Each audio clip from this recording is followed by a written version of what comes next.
मुस्लिम league नून की chief organiser Maryam Nawaz ने कहा है कि जब मुल्क तबाही की तरफ जाने लगता है तो नवाज शरीफ को आवाज दी जाती है। 4 साल में जो तबाही फैलाई गई वो 4 माह के अंदर ठीक नहीं हो सकती। नवाज शरीफ 3 मरतबा मुल्क के वजीर आजम बने, लेकिन जितने बुरे हाल में इस बार नून लीग को हुकूमत मिली, माजी में इसकी कोई मिसाल नहीं मिलती। मरियम नवाज का मौजूदा हुकूमत से मुतालिक कहना था, 28 नवम्बर से हमारी हुकूमत आई है, इससे पहले तो साजिशों का बाजार गर्म था।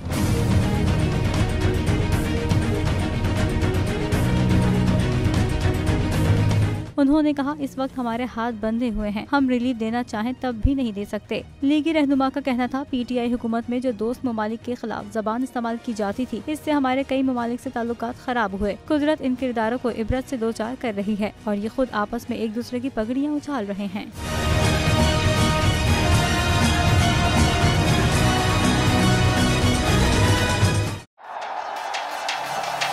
जिंदगी एक मैदान है और PSL 8 में हर टीम को छूना आसमान है।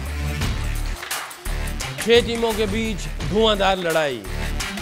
ये शोर ना लड़ाई का है ना डर का, ये शोर है जीत का, ये शोर है जुनून का।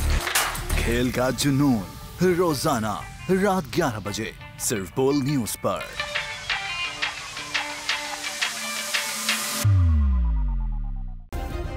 सब्सक्राइब करें और बेल दबाएं ताकि कोई खबर रह न जाए।